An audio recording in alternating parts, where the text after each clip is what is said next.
षड्यंत्र है, बहुत बड़ा राजनीतिक स्कैंडल है। ये एक स्कैंडल सामने आ गया। रानिया एक साधारण और गरीब घर से आने वाले एक पत्रकार, वो जीत रहे थे चुनाव,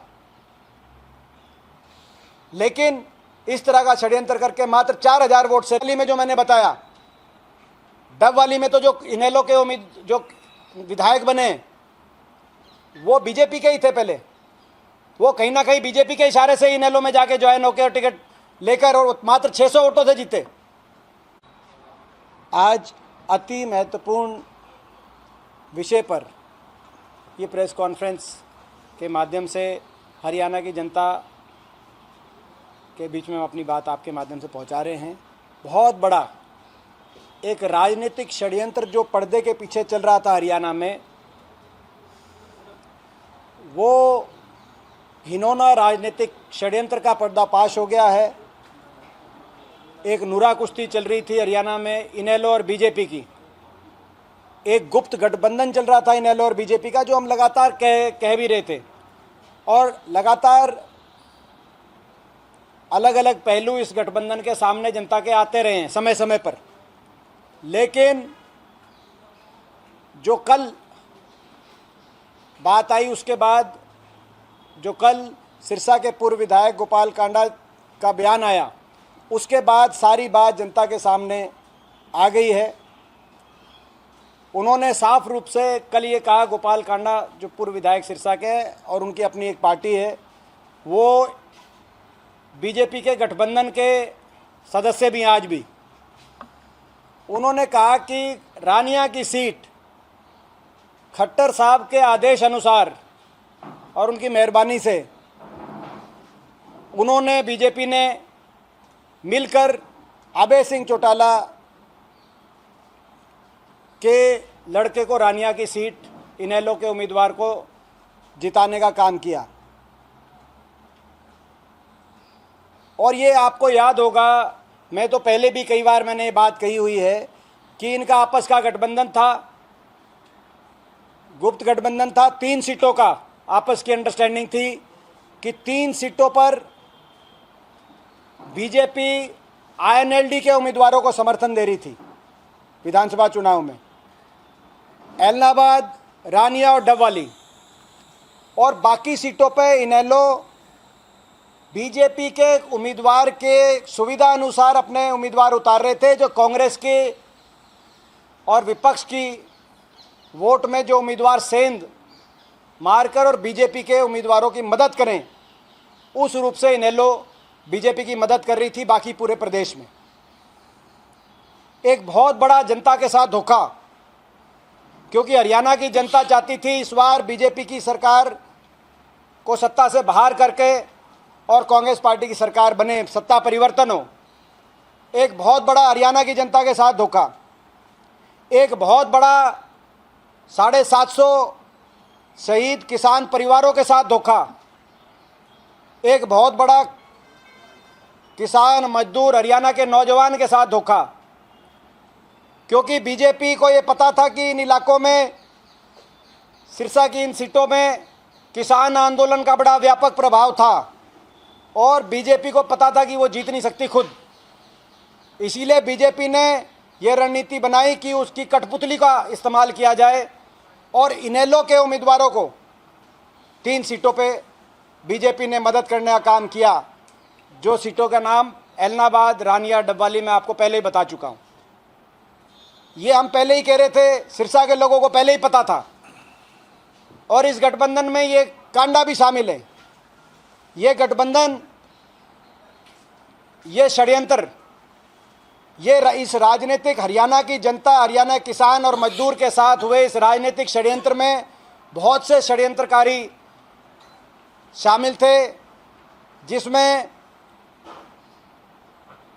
बीजेपी के साथ निभाने वाली उसकी बीजेपी की सबसे पक्की कठपुतली इनेलो, कांडा, जेजेपी। आपको याद होगा सिरसा में रैली करके 2024 के चुनाव से कुछ महीने पहले सिरसा में जब हमने रैली करी थी, उस रैली में मैंने एक बात करी थी कि जेजेपी के साथ बीजेपी का गठबंधन तोड़ने का गठबंधन हो गया है, समझौता तोड़ने का समझौता हो गया जेजेपी के साथ, दुष्यंत चौटाला के साथ। मैंने बात सार्वजनिक रूप से कही थी और उसके कुछ महीने के बाद वो समझौता टूटा और उनको भी विपक्ष की वोट में सेंध लगाने के लिए मैदान में उतारा गया और इनको भी इसी उद्देश्य के साथ मैदान में उतारा गया। इन्होंने इसी उद्देश्य के साथ बीजेपी का साथ दिया और हरियाणा की जनता के साथ धोखा किया। बहुत बड़े स्तर पे राजनीतिक षड्यंत्र हरियाणा के अंदर हो रहे थे। कुछ दिन पूर्व आपने ये भी देखा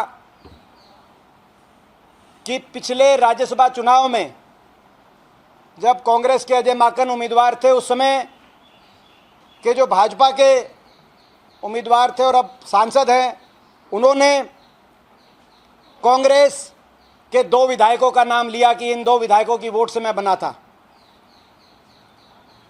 हम ये बात भी हम पहले कह चुके थे कि कुछ लोग मिले हुए थे, उन्होंने वो बात भी सबके सामने रखी, प्रदेश की जनता के सामने। वो सच भी आया, प्रदेश की जनता के सामने आज ये सच भी आ गया।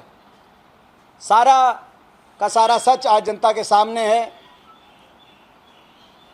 लेकिन फिर भी हमने इस सारे षड्यंत्रों के बावजूद, भाजपा के शाम दाम दंड भेद यंत्र मंत्र तंत्र की राजनीति के बावजूद और केंद्र सरकार के माध्यम से भाजपा ने कई लोगों पर इस तरह के षड्यंत्र के कई लोगों को, अपने शक्तियों को अपने साथ मिलाकर कांग्रेस को और प्रदेश में बदलाव को रोकने के लिए जो सारी कार्रवाई करी, उसके बावजूद कांग्रेस पार्टी, आप जानते हैं, मजबूती से हमने चुनाव लड़ा और आज तक के हरियाणा के राजनीतिक इतिहास में अगर पिछले 15 चुनाव विधानसभा के हम देखें तो पिछले 15 विधानसभा चुनाव में आज तक की दूसरी सबसे ज़्यादा कांग्रेस का अच्छा प्रदर्शन वोट प्रतिशत के हिसाब से, हाईएस्ट वोट परसेंटेज इन पिछले 15 चुनाव में, जिसमें हर तरह का समय रहा। 15 चुनाव विधानसभा के अगर हम देखें पिछले हरियाणा में तो सबसे हाईएस्ट वोट परसेंटेज सबसे ज़्यादा 2004 में रहा और उसके बाद 2024 में। और लोकसभा में भी पिछले 16 चुनाव, लोकसभा में हरियाणा में पिछले 16 चुनाव का हिसाब देखें तो 84 में सबसे ज़्यादा मत प्रतिशत हरियाणा में मिला कांग्रेस को और दूसरे नंबर पे इन 16 चुनाव में 2024 में लोकसभा में भी मिला और विधानसभा में भी दूसरे नंबर पे मत प्रतिशत मिला। तो इस सब के बावजूद कांग्रेस की लगभग 40% वोट आना, बराबर की वोट आना, लोकसभा में कांग्रेस की भाजपा से ज़्यादा कांग्रेस को मत मिलना और लगभग जितना 1984 के बाद दूसरे नंबर पे सर्वाधिक वोट कांग्रेस के इतिहास में मिलना लोकसभा चुनाव में, और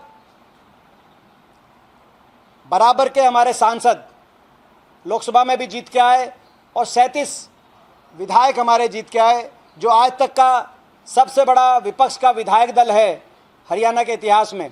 लेकिन इस तरह के षड्यंत्रकारियों की वजह से जनता का जो जनता की भावना थी, उस भावना को किसी तरीके से जनता को धोखा देकर उस भावना को हाथ करके भाजपा ने शाम दाम दंड भेद से सरकार बनाई।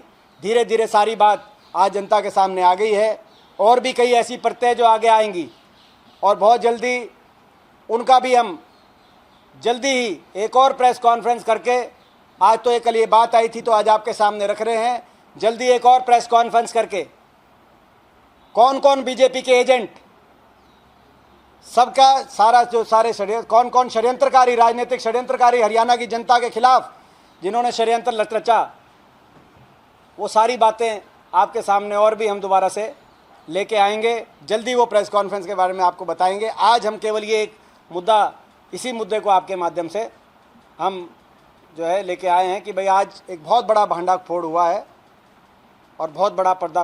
देखिए जो भी था, जो राजनीतिक षड्यंत्र था, उसके बारे में आपको बता दिया। ये जनता फैसला करेगी कि राजनीतिक इस तरह के जो षड्यंत्र हैं उसको आगे जनता संरक्षण देगी कि नहीं देगी।